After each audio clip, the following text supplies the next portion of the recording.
시편 52편 표제 말씀을 한번 보시기 바랍니다. 52편 표제를 보시게 되면 에돔인 도액이 사울에게 이르러 다윗이 아히멜렉의 집으로 왔다고 그에게 말하던 때에 라고 기록되어 있습니다. 다윗은 이스라엘의 왕으로 등극하기 이전에 그 당시의 왕이었던 사울에게 쫓김을 당했습니다. 언젠가 다윗은 사울 왕의 위협으로부터 도망을 치는 중에 제사장 아히멜렉의 집에 몸을 숨기게 됩니다. 그런데 이후에 이 사실을 오늘 본문 표제에 나오는 에돔 사람 도액이라는 사람이 알게 됩니다. 그리고 도액이라는 인물은 사울 왕에게 제사장 아히멜렉이 다윗을 숨겨주었던 일에 대해서 밀고를 하게 됩니다. 이 사실을 들은 사울은 분노했습니다. 그 후에 사울은 도액을 아히멜렉이 살고 있는 지역 노비라고 하는 동네가 있는데 그곳에 도액이라는 사람을 보내가지고 거기에 살고 있었던 모든 제사장들을 다 죽이라고 명령을 합니다. 에돔 사람 도액은 사울 왕의 명령을 받들었습니다. 그리고 도액은 노베에 살고 있었던 아히멜렉, 제사장 아히멜렉을 비롯해서 무려 85명의 제사장을 쳐 죽입니다. 그뿐만 아니라 도액은 노비라는 그 동네에 살고 있었던 남녀와 아이들 그리고 젖먹는 자들 심지어 짐승들까지도 다 칼로 쳐 죽입니다. 한마디로 말해서 아주 무지막지한 학살이 도액이라는 사람을 통해서 자행되었습니다. 이러한 소식을 전해들은 다윗은 자기 자신 때문에 이토록 끔찍한 일이 벌어졌구나. 깊은 절망감 속에서 자책하며 애통합니다. 동시에 다윗은 악인들의 무자비한 행동에 분노하면서 그들을 향한 하나님의 심판이 어떠한지를 오늘 본 말씀을 통해서 선포합니다. 본문 1절에서 다윗은 학살을 자행한 도액을 가리켜서 강포한 자라고 표현합니다. 또 4절을 보면 다윗은 도액을 가리켜서 간사한 혀라고 표현합니다. 먼저 강포한 자라는 말의 원래 단어의 뜻은 무엇이냐면은 영웅이라는 의미를 가지고 있습니다. 영웅. 여러분, 영웅은 어떤 사람입니까? 영웅은 전쟁에서 칼을 휘둘러 가지고 많은 사람들을 죽여서 공을 세우는 사람을 의미합니다.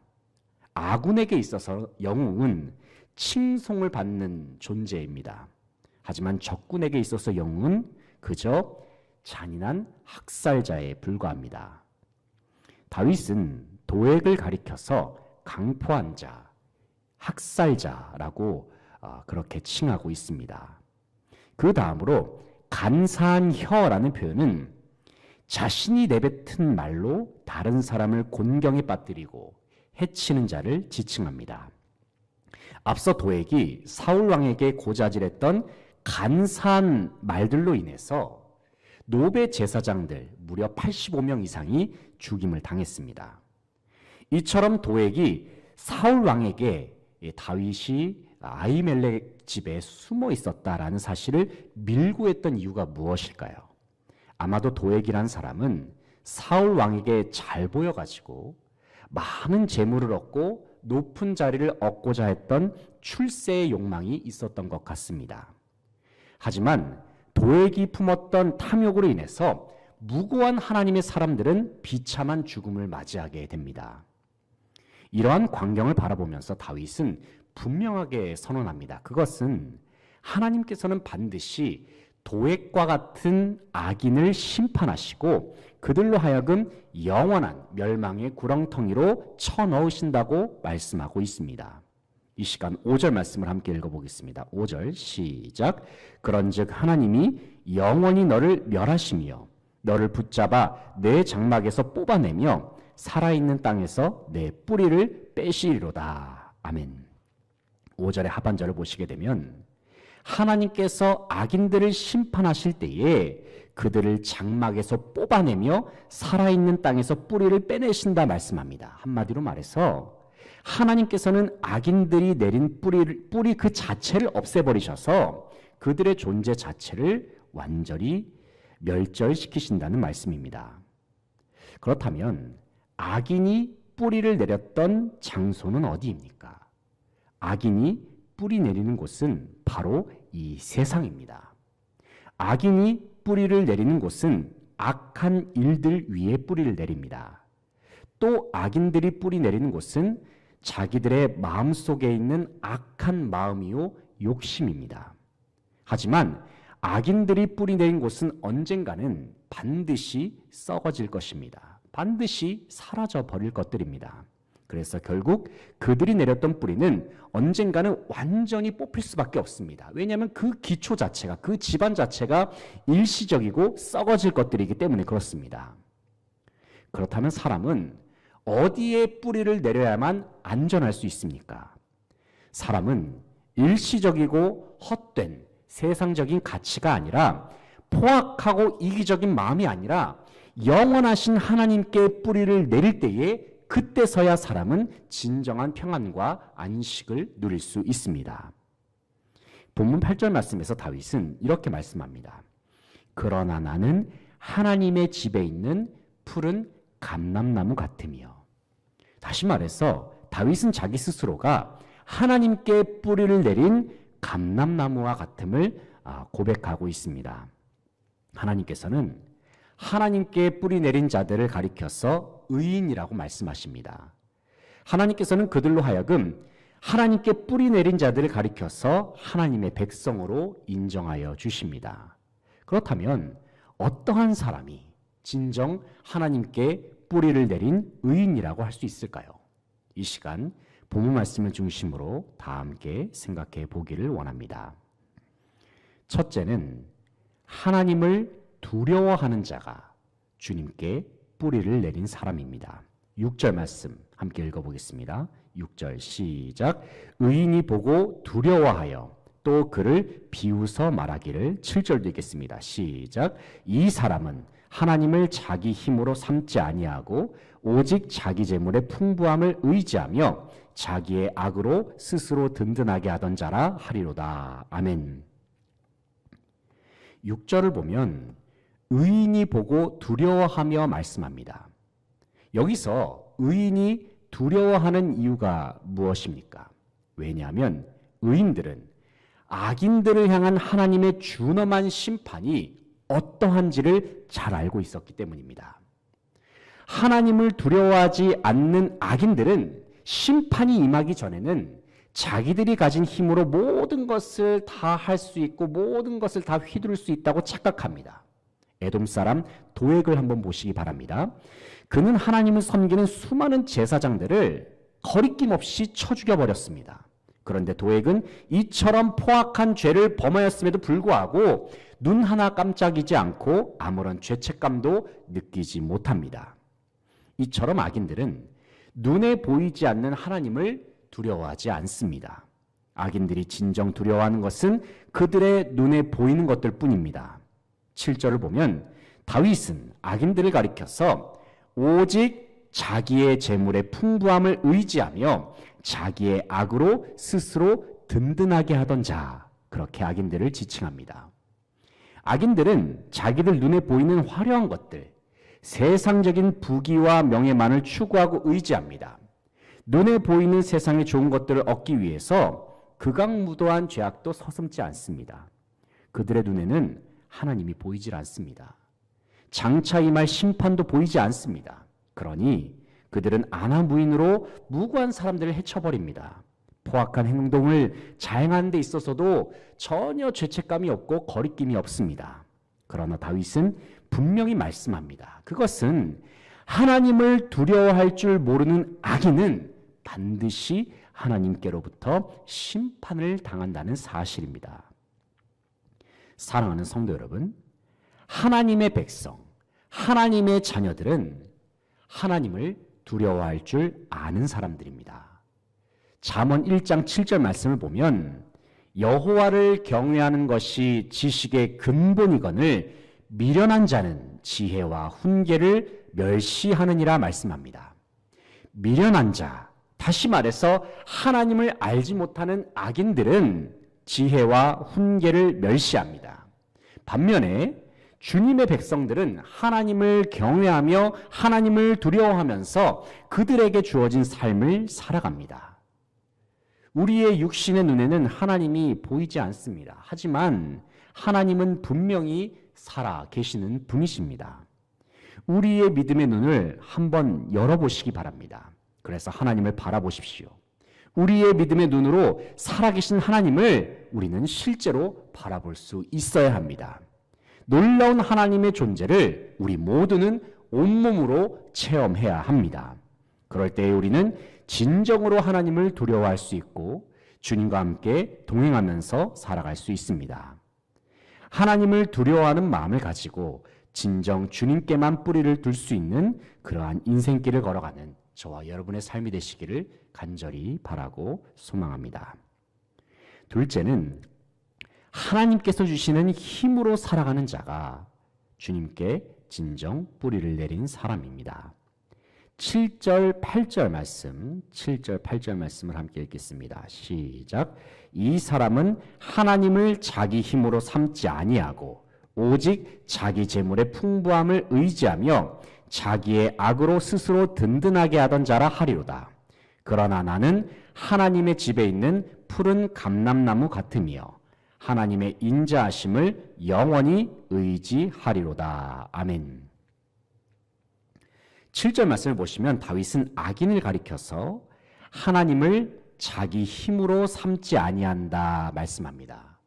반대로 8절 말씀을 보게 되면 다윗은 하나님께 속한 의인들은 하나님의 집에 뿌리 박힌 감람나무가 되어서 하나님의 인자하심을 영원히 의지한다 말씀합니다. 사랑하는 성도 여러분, 성경은 어떤 사람을 악인이라고 말할까요? 단순히 악에게 속하고 사탄에게 속한 자를 악인이라고 말하고 있을까요? 그것만을 지칭하지는 않습니다.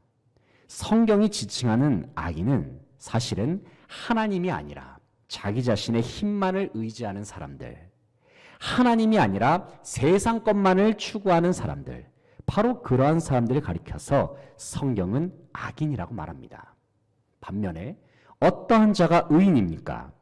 본문 8절 말씀을 보게 되면은 하나님께 속한 사람, 하나님으로부터 힘을 공급받으면서 살아가는 자들을 가리켜서 성경은 의인이라고 말씀합니다. 우리가 잘 알고 있는 시편 1편 3절 말씀을 보면은 이렇게 말씀하고 있죠. 그는 시냇가에 심은 나무가 철을 따라 열매를 맺으며 그 잎사귀가 마르지 아니함 같으니 그가 하는 모든 일이 다 형통하리로다 말씀합니다. 여기서 시편 기자는 복 있는 사람, 다시 말해서 하나님께 속한 의인들은 시냇가에 심은 나무처럼 주님으로부터 생명수를 공급받으면서 살아가는 존재라고 말씀합니다. 그뿐만 아니라 요한복음 15장 5절에서는 예수님께서 주님의 백성들은 주님께 속해 있는 삶을 살아야 한다 동일하게 말씀하고 계십니다. 요한복음 15장 5절 말씀입니다. 나는 포도나무요 너희는 가지라. 그가 내 안에 내가 그 안에 거하면 사람이 열매를 많이 맺나니 나를 떠나서는 너희가 아무것도 할 수 없음이라 말씀합니다. 이 말씀에서도 마찬가지로 예수님께서는 주님의 백성이라고 한다면 주님과 완전히 연합하고 붙어 있어서 주님으로부터 생명과 영양분을 지속적으로 공급받아야 함을 동일하게 말씀하십니다. 이런 의미에서 우리가 주님께 붙어 있지 않고 주님 안에 뿌리를 내리지 않고 있다면 그러한 모습 자체가 하나님 앞에서는 죄악이란 사실을 우리는 분명히 깨달아야 합니다. 사랑하는 성도 여러분, 우리는 모든 생활 속에서 하나님을 의지하면서 살아야 합니다. 그러기 위해서는 우리는 날마다 주님께로 가까이 나아가야 하며 주님께 붙어있기를 사모하고 주님 안에 거하기를 사모하고 주님께 모든 것을 내어 맡기는 믿음의 모습으로 나아가야 할 줄로 믿습니다. 하나님을 의지하며 주님께서 주시는 힘으로 살아가는 우리 모두가 되어서 주님께 뿌리를 내리는 감람나무와 같은 인생길을 걸어가는 저와 여러분 되시기를 소망합니다. 셋째는 하나님께 감사하는 자가 주님께 뿌리를 내린 사람입니다. 9절 말씀을 함께 읽겠습니다. 9절 시작. 주께서 이를 행하셨으므로 내가 영원히 주께 감사하고 주의 이름이 선하심으로 주의 성도 앞에서 내가 주의 이름을 사모하리이다. 아멘. 9절을 보면 주께서 이를 행하셨으므로 내가 영원히 주께 감사하고 말씀하고 있습니다. 9절 상반절에서 이를 행하셨다라는 말씀은 다윗이 자신의 입술을 통해서 지금 시편 52편에서 도액을 저주하고 있지 않습니까? 그런데 다윗이 도액을 저주한 그 내용을 하나님께서 그대로 이행하셨다는 그러한 뜻입니다. 다윗은 하나님께서 포악한 일들을 자행한 악인들을 심판하여 주심에 감사하고 있습니다. 그리고 다윗은 하나님께 뿌리내린 의인들의 삶을 영원히 보호하시는 주님의 인자하심으로 말미암아 감사의 고백을 드립니다. 특별히 시편 기자가 하나님께 진정으로 감사하는 이유는 한마디로 말해서 주님의 이름이 선하시기 때문입니다. 성경을 보게 되면 주님의 이름이라는 표현이 자주 등장하죠. 하나님의 이름, 주님의 이름, 예수의 이름. 여기서 이름이라고 하는 것은 하나님 존재 그 자체를 가리킵니다. 그러니까 다윗은 하나님의 존재 그 자체가 선하신 분이시다. 다시 말해서 하나님은 참으로 정말로 좋으신 분이시라는 그러한 고백을 하고 있습니다. 하나님이 좋으시기 때문에, 하나님이 선하신 분이시기 때문에 나는 주님 앞에 감사합니다. 주님 앞에 경배와 찬양을 올려드립니다. 그러한 고백을 다윗이 하고 있습니다. 다윗은 하나님께서 악한 일을 심판하시는 공의로운 하나님이시고 또 자기 백성들에게 풍성한 사랑과 은혜를 베푸시는 정말로 좋으시고 선하신 하나님이시기에 다윗은 하나님 앞에 감사의 고백을 올려드리고 있습니다. 사랑하는 성도 여러분, 우리 모두가 하나님께 뿌리 내린 존재라고 한다면 우리는 마땅히 하나님과 연결된 삶을 살아야 하죠. 이 말씀은 우리의 삶 자체가 하나님과 교제하는 삶, 하나님과 대화를 나누는 삶, 하나님께서 공급하시는 힘으로 사는 삶이 되어야 한다는 의미입니다. 주님과의 만남이 계속해서 지속되면 우리는 하나님이 어떤 분이신지 더욱 명확하게 알게 됩니다. 하나님의 성품이 어떠하고 하나님이 무엇을 좋아하시고 하나님께서 어떤 것을 기뻐하시는가 우리는 깨닫게 되죠. 무엇이 하나님께서 진정 기뻐하시는 뜻인가, 그리고 저와 여러분을 향한 하나님의 마음이 어떠한지를 우리는 이전보다 더 깊이 느낄 수가 있습니다. 간절히 바라옵기는 주님과 더욱 친밀한 교제로 나아감으로 인해서 살아계신 하나님을 더 깊이 알아갈 수 있는 저와 여러분 되시기를 소망합니다. 그리하여 주님으로부터 주어지는 주님의 마음을 느끼고 주님의 성품을 더욱 충만하게 경험할 수 있기를 바랍니다.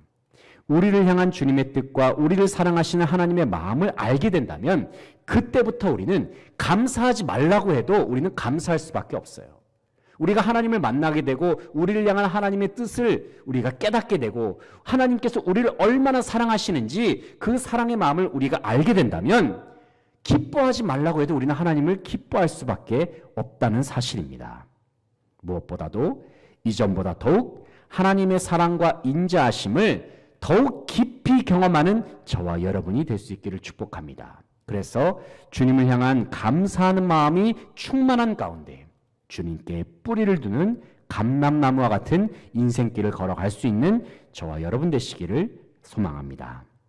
말씀을 정리하겠습니다. 사랑하는 성도 여러분, 이 자리에 함께한 저와 여러분은 주님께 뿌리를 내린 존재들임을 기억하시기 바랍니다. 주님께 뿌리 내린 성도는 자기 힘이 아니라 하나님의 힘을 의지하는 자들입니다. 주님께 뿌리 내린 성도는 눈에 보이는 세상에 속한 것들을 바라보는 자가 아니라 보이지 않는 하나님을 믿음으로 바라보는 자들입니다. 특별히 저와 여러분은 다윗의 고백과 같이 하나님 안에 심겨진 감람나무와 같은 존재들입니다. 동시에 우리는 포도나무이신 예수님께 붙어있는 가지와 같은 존재들입니다. 하나님께 뿌리내린 주님의 백성들은 하나님을 경외하는 마음을 품고 살아갑니다. 하나님께 뿌리내린 주님의 백성들은 모든 삶 속에서 하나님만을 의지하면서 살아갑니다. 그리고 하나님께 뿌리내린 주님의 백성들은 모든 상황 속에서 주님께 감사하는 마음, 범사에 감사하는 마음을 가지고 살아갑니다. 우리 모두가 하나님께 뿌리내린 주님의 자녀들임을 늘 기억하면서 매일의 삶 속에서 주님과 친밀한 교제를 나누고 주님의 마음을 느끼고 또 주님께서 주시는 힘과 능력으로 살아가는 저와 여러분 되시기를 소망합니다. 그리하여 주님 한 분만으로 인한 감사가 넘쳐나고 주님의 이름으로 말미암는 기쁨이 넘쳐나는 모든 성도들의 삶이 되시기를 간절히 바라고 소망합니다. 함께 기도하시겠습니다.